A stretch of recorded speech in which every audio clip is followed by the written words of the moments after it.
When Stoic entered his home, it was for the purpose of escaping the questioning stares of his people, the accusing glower of that girl, and to enjoy the comfort of his favorite chair while he waited for his son to return and sort things out.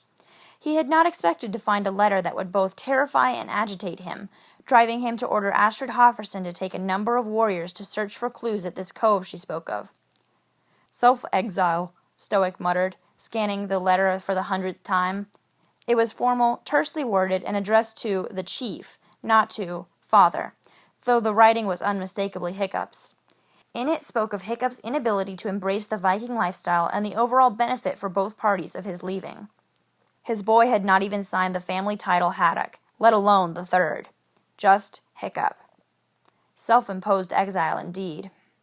Stoic's eyes lingered on phrases such as, used methods to give the illusion of taking down dragons, meaning tricks, and renounced any birthrights, meaning quitting, trying to make sense of it all. He had not seen this coming. Hiccup would have spoken to him first if it were simply a feeling of displacement. Exile was a serious thing, after all. Anyone who held a grudge against the boy would now be entitled to kill him on sight. No, Hiccup was smarter than that. There had to be more to it. However, if the reason for his absence were of another nature, a more sinister nature... Stoic shook his head. It couldn't be. Not his Hiccup. He was far too innocent and frank to engage in deceitful ventures. Although, young Astrid mentioned Raven Point, and a night fury of all creatures. While it could have been a coincidence on either point... "Stoic!" A deep voice boomed from the other side of his home's door, accompanied by a heavy banging. Recognizing it as his brother, Stoic quickly wrenched the door open to see a remorseful Spitelout and Hork. "Well?" Stoic prompted impatiently. "What'd you find?" He would have known himself had he gone with them, but after finding the letter, Stoic's legs felt unusually unsteady. He tried to conjure the illusion that he simply was confident enough in a reasonable misunderstanding not to go. He had a feeling his brother could see right through that farce if his stark white knuckles gripping the door were any reflection of his complexion. Hork stepped forward and held out a handful of perfect and gleaming black dragon scales. "They were everywhere," Hork reported. "Undeniably dragon, and none we've ever seen. They definitely match that of the girl's description of a night fury." Stoic opened his mouth to give his old friend an angry thrashing for even suggesting the wild story was true, when Spitelout cut in. "There was evidence of human habitation as well. A scorched campfire with burnt kindle, sharpened sticks, and several footprints and body prints, some barely even a day old, and not all of which were human.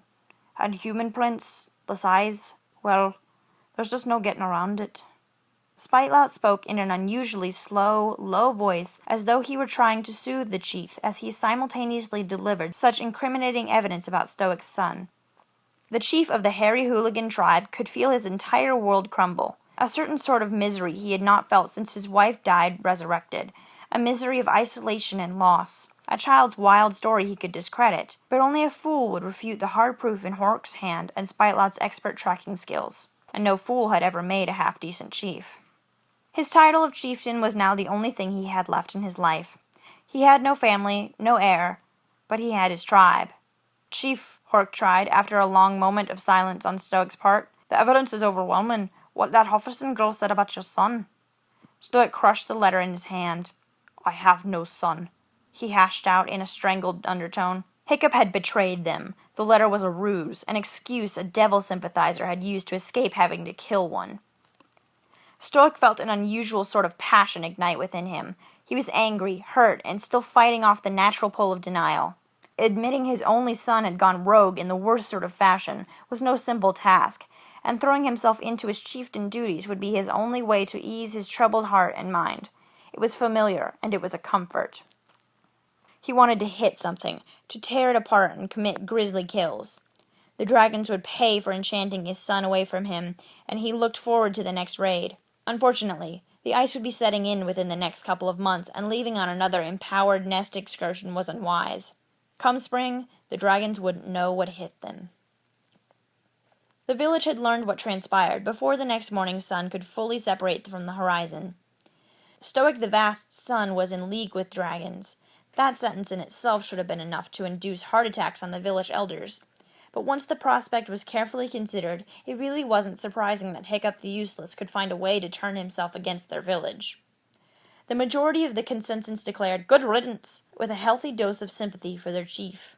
Several villagers agreed that they had seen it coming, that the boy was touched by the hand of Loki himself and doomed to bring misfortune. Some villagers, particularly his former classmates, were in varying states of dubiety. Fishlegs seemed heartbroken, crushed that someone who he looked up to for several weeks would betray him. Seeing Hiccup's rise to fame gave the nerdy Viking the hope that one day he too could impress the village. Learning that it was a fluke destroyed the boy's cautious optimism.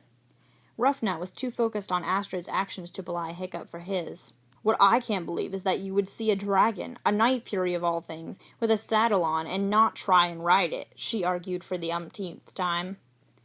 Why would I ever want to ride a dragon? Astrid snapped back, looking close to striking the other blonde. It's disgusting, disgraceful. I kill dragons. I like killing dragons. Love it. I don't ride them.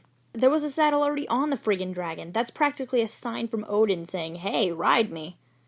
I'd rather ride a Roman horse. Sacrilege. Tufnut felt at a loss to see his sister fighting with someone other than himself. Snotlout was caught between outrage and glee. While he was one of the last in his class to be impressed by Hiccup, second only to Astrid who never fawned over Hiccup, and finding his cousin's success suspicious for most of their training, he eventually joined the masses in their admiration for the boy's effective handling of the beasts. That Hiccup had chosen their side was a bit of a slap in the face for everyone, and Snotlout did not take kindly to being upstaged by posers. At the same time, he was now next in line to be chief, and the most eligible suitor for Astrid, provided she didn't get married off before he became of age. Other than a bruised pride, Hiccup's decision to ride off into the sunset on the back of a night fury provided more pros than cons as far as he was concerned. Astrid was pleased, overall, aside from constantly having to defend herself from the psycho Thorsten twin. She had her reputation back while getting rid of her competition at the same time. Sometimes, when she would see the chief's disparaging scowls he tried to hide, or the empty spot at the mead hall where Hiccup used to sit, she would question her brash actions. Any and all feelings of doubt would be dealt with quickly and swiftly, in the same manner she handled everything else in her life. In the end, she knew she made the right decision. Vikings were upfront, no-nonsense people. It was how they kept their government from falling corrupt. Allowing Hiccup to continue his charade would only begin the plague of lies and deceit that had destroyed countless cultures before. This was her way of preserving the peace. Nothing to feel ashamed of, at all. Besides, she could never forgive him for stealing her axe.